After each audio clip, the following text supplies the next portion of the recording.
Hello and good evening, everyone. Welcome to Workforce Wednesdays.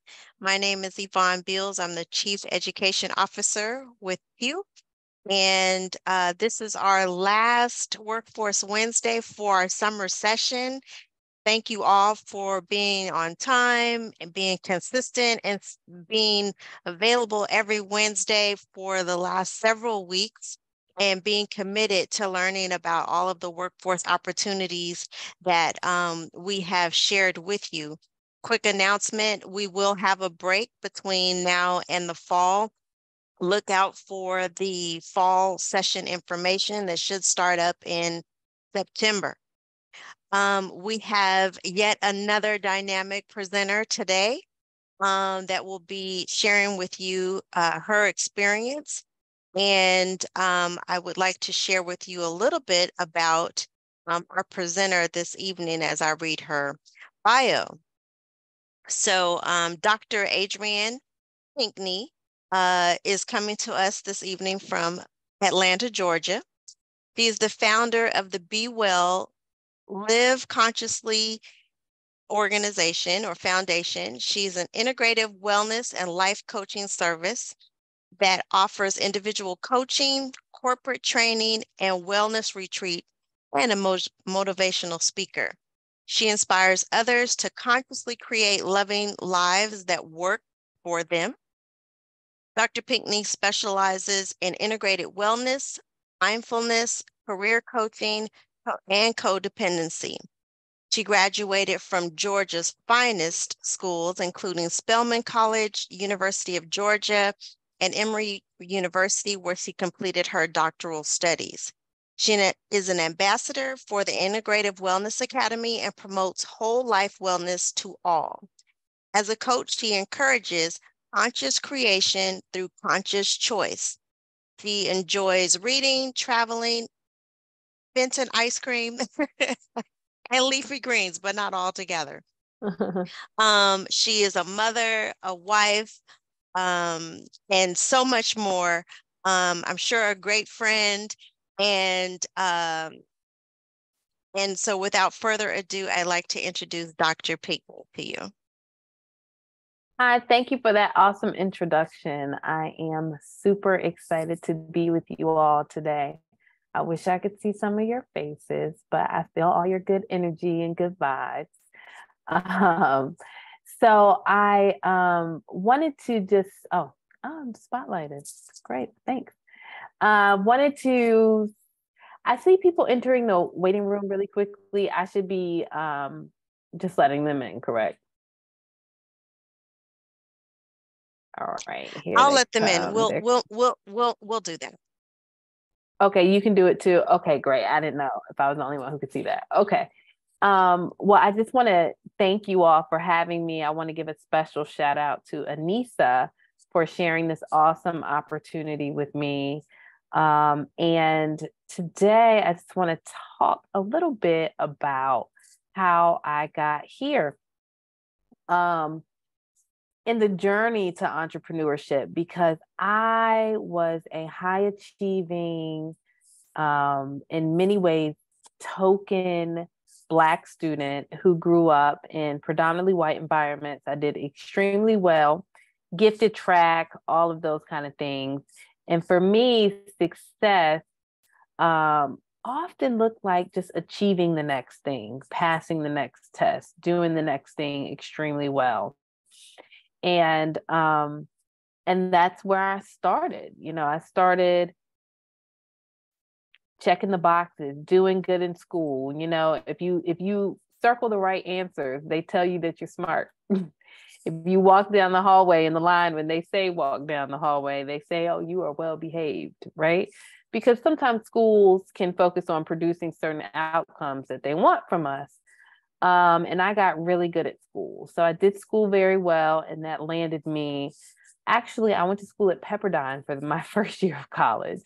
And then I ended up transferring to Spelman College because Pepperdine wasn't my vibe. But anyway, Spelman was a really special space for me. And I started off and I was going to be a lawyer because I think I had started with that whole life lessons, I just remember being young and telling people, I want to be a lawyer. And they would be like, oh, that's great. And I like the reactions that got me. And I didn't really have a lot of professional options. I think, doctors, lawyers, teachers, those were the things that I heard a lot. I had not really been exposed to all the professions that were out there. Even though my parents did different work, I don't think I had learned a lot about different jobs. So this opportunity is really special that you all are getting, to learn about all these different careers and all these different ways to serve and to be successful and be great. But anyway, so I was at Spelman, I was a political science major, and I didn't want to be a lawyer. By the time I was in my sophomore, junior year, I was taking these political science classes. I was like, this is not moving me. But I had started to serve in this. We had to do a certain amount of community service hours at Spelman. And I started doing mine through this program called the Frederick Douglass Tutorial Institute. And what we did is we tutored low income, at risk Black kids from the West End, the hood, around the hood of Atlanta, y'all. And I loved it. It was the coolest thing I had ever done. It was on every Saturday morning from 9 to 11. And I had some rough nights, some rough Friday nights in college, right? But I don't care what happened on Friday night. I got my butt up on Saturday and I went to see my kids, hear the language, right? And I loved it. I would talk about them all the time. I met this young lady there. Her name is Paris. Paris is still my little sister to this day. I met her at the Frederick Douglass Tutorial Institute when I was 19 in college. Paris is like 26. She's a mom now, and I love her. She's like so cool. But anyway, so I remember I was walking across campus one day and I was having this conversation with my mom about my life. I was a junior. I was not trying to take the LSAT. I was like, Mom, I don't know what I'm going to do with my life. Like, I'm lost. And I know I got to pay bills soon. I can't stay in college. Like, I got to figure this out. And my mom said, she was like, well, Adrian, all you talk about is your kids every Saturday. You love your kids. Have you thought about teaching? And I was like, what? I don't know if I want to be a teacher. They don't really make no money, right? But she suggested that I take an education class. So that next semester I took like Education 101 or Teaching 101. I just took a class in a whole new department. So I'm walking into a whole new building on Spelman's campus, meeting all these new professors. Anyway, y'all, I found my people. I was like, oh my gosh, I love it here.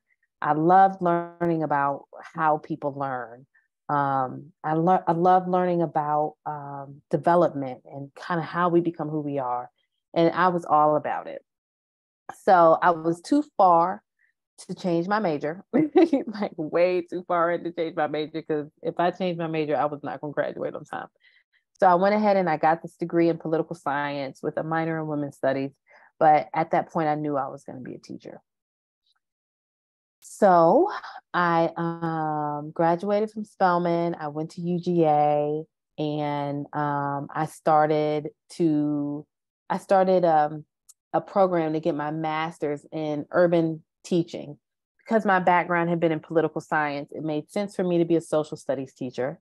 So I was in school, and then I got my first job as a social studies teacher while I was in school. And it was very cool. I worked at a charter school in Atlanta, an all-girls school. And it was great. It was great. I love teaching. I love the kids. However, I didn't love the charter school context. I don't know if this is true for charter school. I know it's true. But our school was very much like a traditional KIPP school or some of those other network schools. And they had a longer school day, a longer school year. And for me as a teacher, I was pouring in everything. And I was tired. After 2 years, I was pooped. If the kids went to school from 8 to 4, as a teacher, I was there from 7 to 6. It was killing me. And so I decided I did not want to continue to do that. And all I knew how to do was go back to school. So I went back to school. I went to Emory, where I worked on my doctorate.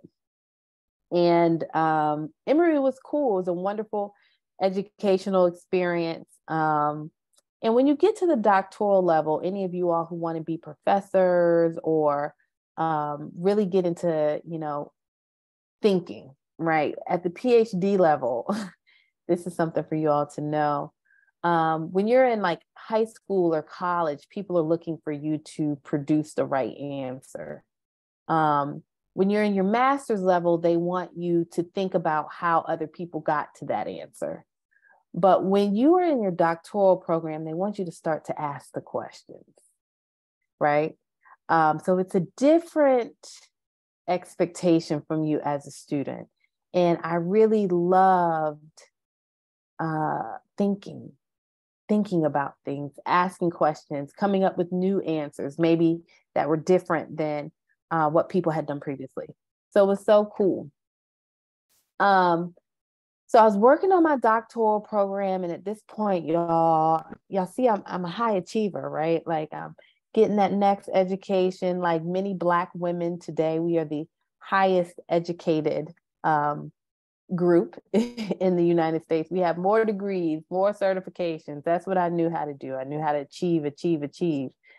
But I wasn't necessarily doing work that I thought was in alignment with my spirit. So I was really gifted at what I was doing. I could do it well, but I don't know if it's what I was called to do. So anyway, when I was in my PhD program and I got to the point that I started to work on my dissertation, I got to this wall. I hit a wall. And I hit a wall because I couldn't write. And I couldn't write because I was having anxiety attacks like crazy. I had really, really bad insomnia, and my mental and emotional health became front of mind. And so I went to see student health.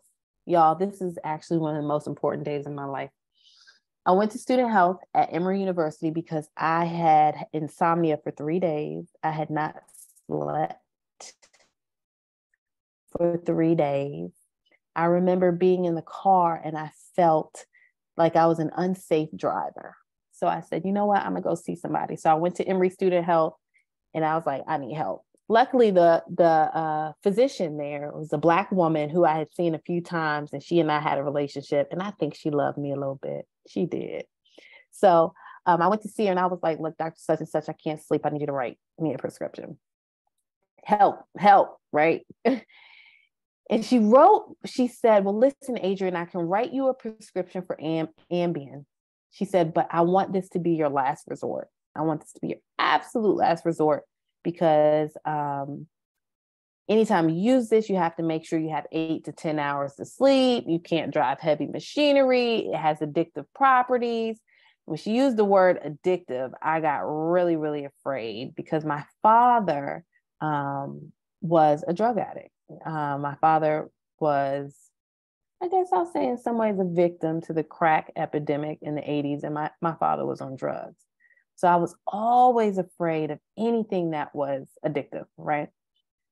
So she wrote me the prescription, and I was just like, what is going on with me? I'm at the end of myself. I don't know if I can even, like, what to do. But I walked out of the office, prescription in hand. I ripped up the prescription and I said, okay, some things are going to have to change. Like, I got to change my life. So I went home that night. Y'all remember I couldn't sleep. So I went home, and it was me and God. And I was like, I'm awake, God. What is it that's got me up? And I started to deal with a lot of things that I had never faced before, right? Like, even though I was achieving all of this stuff, I didn't feel good about myself. I had very poor boundaries with my family. I was taking on a whole lot of other people's problems and other people's stuff while I was trying to go to school. I was in a relationship that wasn't that great, and I think that my partner at the time was emotionally abusive. I didn't even have that language because no one had taught me anything about emotional abuse or that my feelings mattered, right? That healthy relationships feel good. So I'm just dealing with all this stuff. And I started working with a counselor and I started reading all these books. And anyway, this is also I could write my dissertation. All of this other stuff started to come up for me, this childhood stuff, this mental health stuff, and it became front of mind. And so I spent all this time, all this money, y'all. I was like reading books, going to therapy, going to these retreats in the woods. It'd be me and a whole bunch of old white people in the woods, kumbaya, and trying to heal, right? And that's what I did. And I changed my life drastically. I mean, everything changed. My vision got better. My prescription for my eyes got better. My body started to feel better. I had to tell a lot of really hard truths about where I had come from. Even though I was a high achiever, I had a really rough childhood. I started having to deal with, some of those things that I had not addressed. So anyway, all this, I finished my dissertation. They called me Dr. Pinkney, and I started working in education. I worked at Emory for a little while. I worked at Virginia Tech, taught there for a little while. And while I'm doing this work, it became more front of mind to me that the work that I had done for myself personally was what I really felt called to do.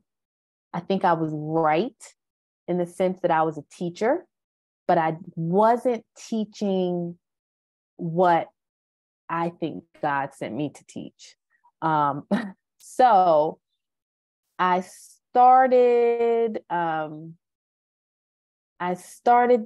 realized that I was called to help other people go on the journey that I had been on. I really wanted to help people of color heal themselves and start doing that mental, emotional, spiritual work that had changed my life drastically. It changed my body, my vision, my relationships. It changed everything for me. And I was really genuinely happy, not just achievement happy, not just degrees on the wall and outfits and external things. I mean, I was like internally well, and I really wanted to offer other people the opportunity to experience that kind of wellness. So the name of my business came to me, Be Well. I was single at the time. And I was like, oh my God, I want to start this business. And so a lot of time, people who are married, entrepreneurs, what they usually do is like one partner works and has like a stable job with benefits. And this other person like takes the risk, right? Because entrepreneurship can be very risky. So the other person is the dreamer and the risk person. And so because I was single, I had to be both those people. So I kept a job. I worked a 9 to 5, and then from 6 to 10, I would go home and I started working on my website, working on the certifications that I needed to get, that said I can do what I was called to do because God told me to do it, but I had to get some paperwork that said she's good enough, right? So I started getting those kind of things in order, and then it started happening, within a year of building my business. I remember when I got my first client, oh my God, I cried. I did a couple things for free. I'd spoken at a couple churches. I spoke at a couple rec centers for free. And then, I'm not making any money. And all of a sudden this lady calls me and she's like, I want you to help me and my daughter. And she's my first client. And it was so crazy because it just made me think I have to set up payment. Somebody's going to pay me, to do this kind of stuff. So all of this stuff started coming together. And within about a year of building my business, I was making more money as a coach than I was as a professor. I had matched myself. So working those two jobs is killing me. So I let working for other folks go. And when I did that, I distinctly remember there were a lot of people in my life who were really afraid for me, especially my mother, because often when we work for other organizations, they come with benefits, health insurance or retirement plans or all of these other benefits. But what I've learned is through, even if you work with somebody else, even if the company pays for your health insurance, you look on your check, you probably pay for your health insurance. Even if the company sets up your retirement for you, you're putting the money into that, right? So what I had to start doing was set up some of those things for myself that, and working for someone else, they would set up for me. So I had to get on the marketplace and find my own health insurance. I had to make sure that I was putting a certain amount of money aside for my retirement in my Roth IRA and, all of those kind of things. And entrepreneurship has been a really big thing. I am 7 years into this journey now. My prayer for my business is not only that it feeds me and my family and blesses me and my family, but that this will be an opportunity for others to be able to serve and do this work of helping folks heal themselves. So what do? There's like 2 arms of my business right now. One is I work with clients individually who want to change their lives. Coaching is a little bit like traditional therapy, maybe like you think about going to see a counselor or a therapist, but coaching is distinctly different in the sense that it is action-based. So when you go talk to a counselor, you can kind of lay on the couch and talk about whatever you want to talk about for years, if that's what you want to do. But when you're working with a coach, the expectation is that you set a goal and that you start to do things to move towards that goal. So it is really, really action-based, not just talking about what it is you want to do or experience, but how you're going to change your life to do that.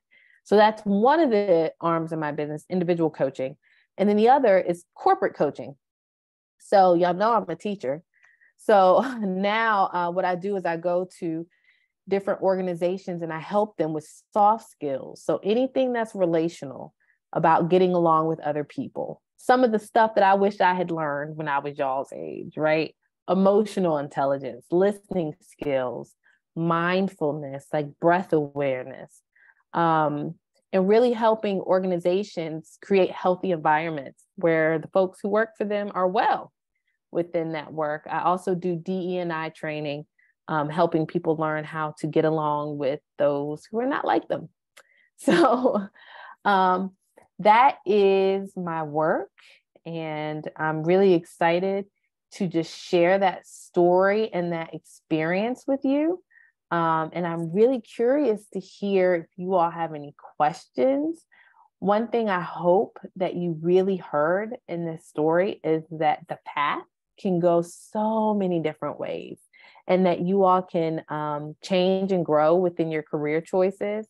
I really encourage all of you all to start to be honest with yourself about who you are and what it is you really want. And that's continuous work. It's like continuous work. But just to give yourself permission to do work that you like and that you're really called to do. But anyway, I'll stop right there. So do you guys have any questions or anything like that for me? I'm so glad y'all are here.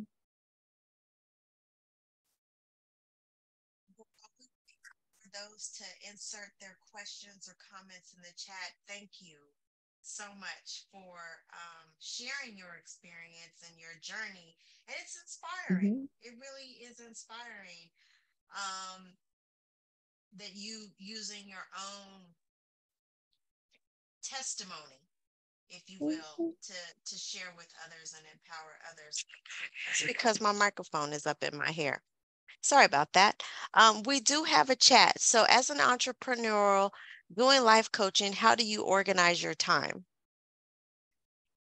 Oh, that's a great question. I took a breath because it has been a journey.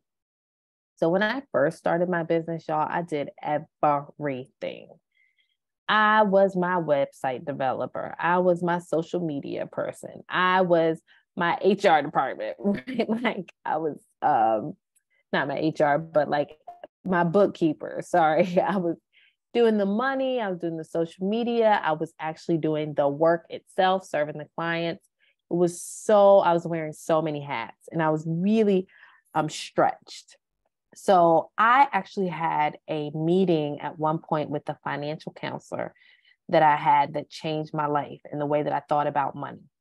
And he said to me specifically that money is time, that anytime that you're paying for something, what you're paying for is the time that it takes to do that thing. So like if you're buying a sweater, you're paying for the time that somebody else took to make the sweater, right?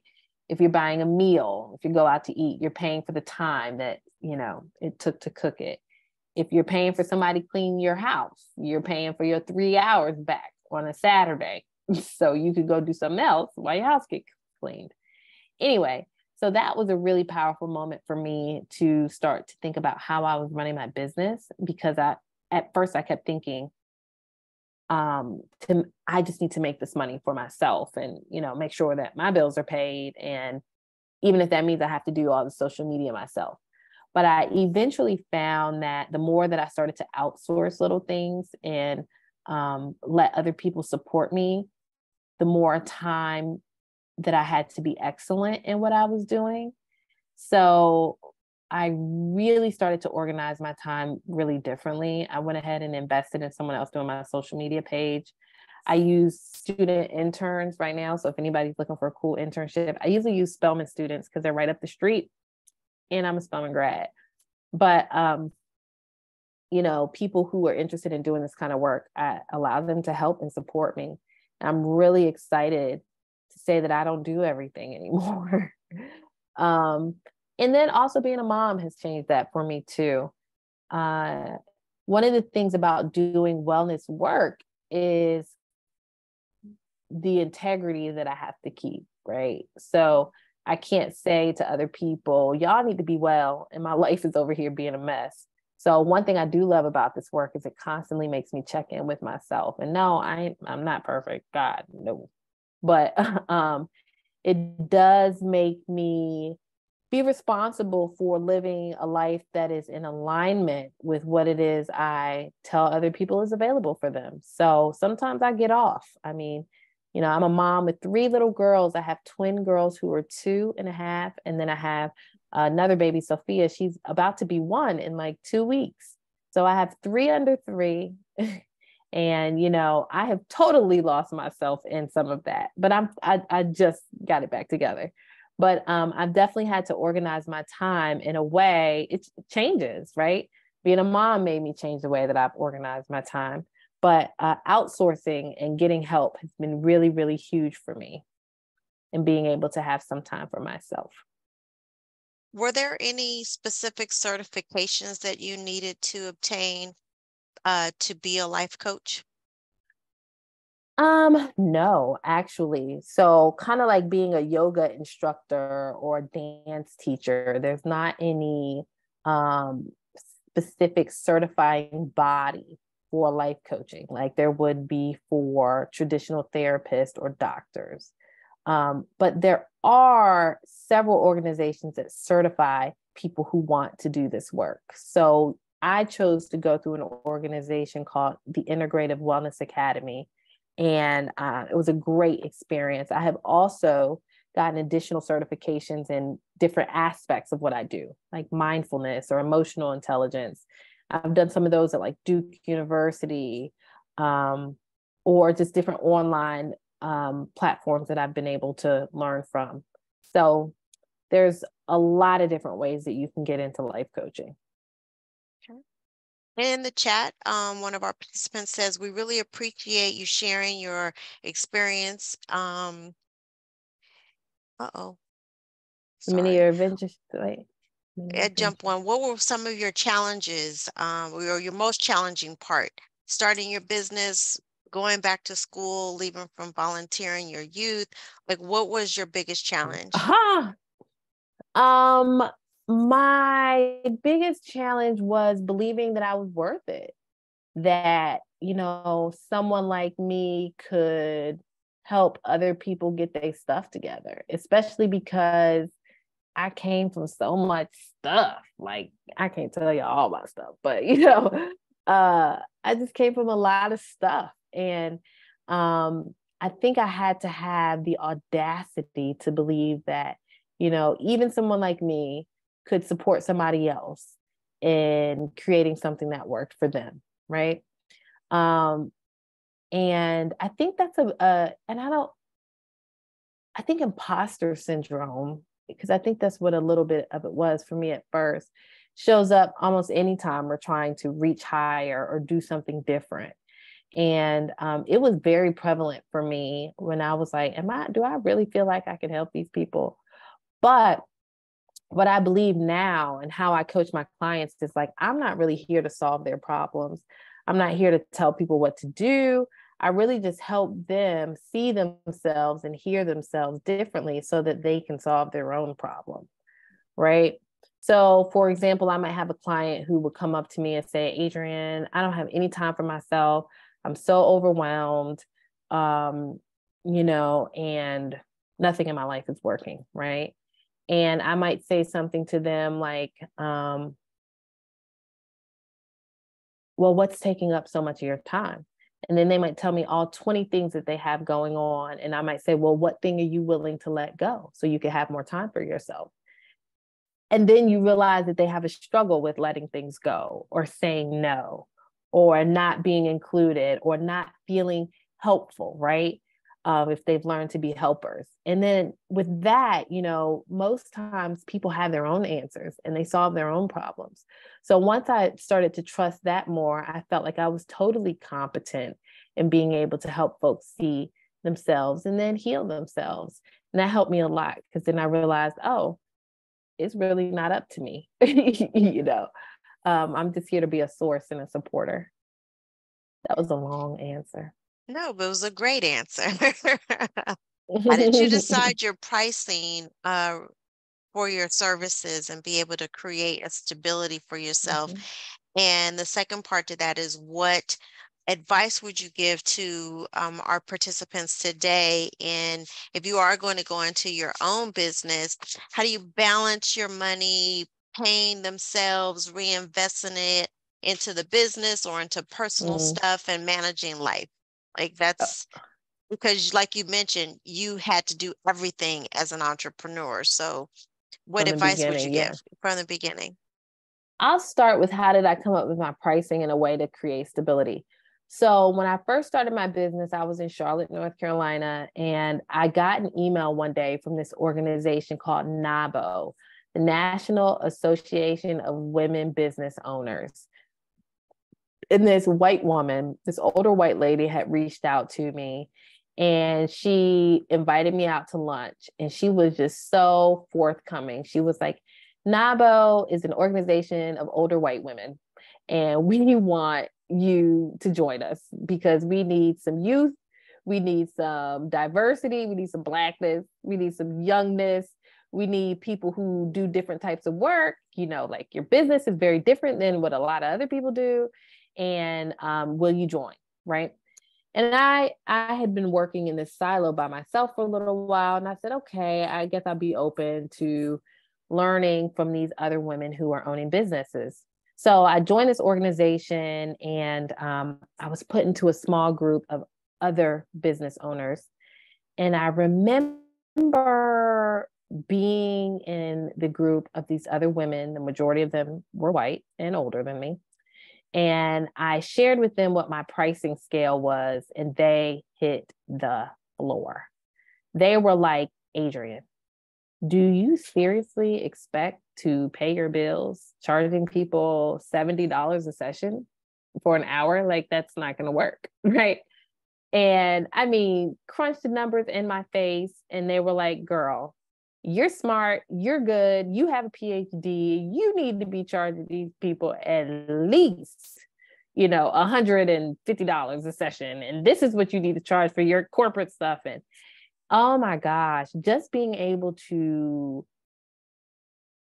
because when you are an entrepreneur, you have to value yourself. You have to tell other people how much it costs for you to braid their hair, for you to, detail their car, for you to coach them in their life. You decide that. And I was not valuing myself the way that I needed to. And I was shocked and pushed when I got called out. But I think I had this whole service mentality. And I was like, well, I just really want to serve and I want to make sure that I'm accessible. And this lady says to me, she said, well, you can have a couple pro bono clients or whatever when you get there. But if you're trying to serve, your best bet is to put your business in the position where you can earn what you need to earn so you can make a bigger impact, so you can do that kind of work when you want to, right? Like it was this whole mind-blowing conversation for me. And I was very uncomfortable for a long time talking about money. Sometimes I still am, especially when I'm about to tell somebody an amount that I think is really big, right? And so I started working with my counselor about how I could start to talk about money. And I had to email people at first. If a corporation would reach out to me and say, hey, we want you to come do a half-day training for our team, I could not get out of my mouth, okay, that's going to be $7,000. I couldn't say that. I just was like, oh my God. But I could email it though. I'd be like, thank you for meeting with me today. This will be a $7,000 investment in your team, right? But setting my pricing, and y'all, I'm an integrative wellness and life coach. So what we do externally has a lot to do with what's going on internally, right? So for you to be able to value yourself, for you to be able to set your external price and say, this is how much it's worth, there's a lot of internal, mental, emotional, spiritual stuff that you have to be able to do to even assert that, right? So there was a lot of inside work that I had to do to be able to charge people appropriately because I'm good. But it took me a minute to get there. So what advice would I give a young business owner in balancing their money and paying their bills? I actually just had a meeting with the lady who does my taxes. And this year, 2023, will be the first time that I am paying myself separate from my business. So I have just become an employee of Be Well, because before Be Well has just been me. And sometimes I have some consultants or contractors that I work with for bigger things. But I've just got to the point where I'm starting to say, I make $6,000 a month no matter what. And this is what is going to happen. Right. So that's a new place for me to be in my business. And it took me over 5 years to get here. So before it was just coming in. Y'all, I'm just telling you all my business, but this is good. Honest conversation. Well, this is great. It's great. Yeah. I hope that answers your question. So what advice would I give people about reinvesting and spending on their personal and monthly bills? I would definitely say, try to separate your money from yourself earlier than I did. I would say try and pay yourself. Because one thing with entrepreneurship is one month you could be making $10,000, and the next month you could not make any money. So even if you paid yourself something that you feel that your business can sustain, right? Like, I'm just going to start paying myself $800 a month, just so I know that even if I get this big influx of money, that this is what I have coming in for myself personally. Because it's really easy, especially if you're a business of one, for your personal finances and your business finances to get really intermixed. But they're not, they're not at all. Like, according to the government and the taxes, you and your business are very separate. So making sure that you account for the difference between what is you and what is a business expense is really important, that you guys start to do that really early. It can get messy if you're not on top of it. Thank you. And yes, thank you for your transparency. I'm sure your clients love you as their coach. I love them too. But we got to be real with each other, right? Right, exactly. Okay, 100. Are there any other questions or comments?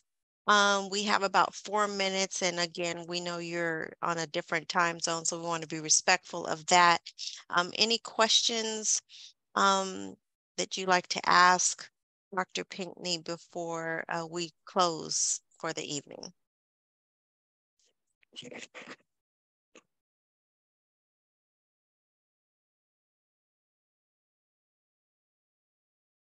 I wish I can see the dots to know if anybody's typing or not, but I don't see any. No, that's So okay. Oh, go ahead. did you have any closing remarks before I make mine? I do. I just want to ask all of you all to follow my social media page. So I do like a positive quote or just encouraging word every day. So if you can follow me at Be Well Coach, that's on Instagram and Facebook. And I also just really, really want to encourage you all as young professionals who are figuring yourself out personally and professionally, that it's a journey, and just be open to whatever that experience is going to be. I would definitely say to you all the same things that I'm going to tell my daughters, which is you get to do work that you like, right? You get to do work that is in alignment with your spirit and your gifts. And so I just encourage all of you all to spend some time just getting to know yourself and being honest with what that is, because ego can have us really messed up. It can have us thinking, I just want to make the most money, whatever pays these bills, gets me this house, gets that lifestyle. But, once you become a working adult, we spend the majority of our awake hours working. So doing work that you like is important for your whole life. It's important for your mental health, your physical health, your spiritual well-being. I encourage all of y'all to go do something you digging. Thank you. Thank you. Thank you. Great advice.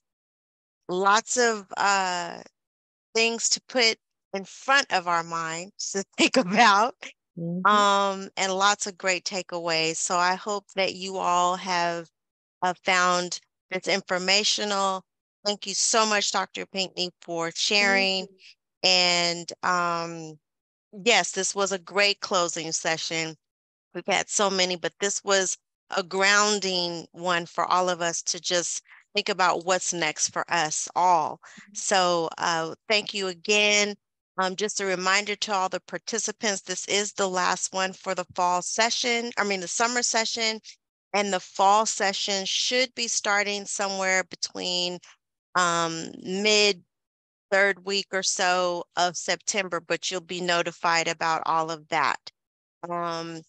So without further ado, thank you so much, and you all enjoy the rest of your evening. Thank you. Be well. Thank you, Dr. Pinkney.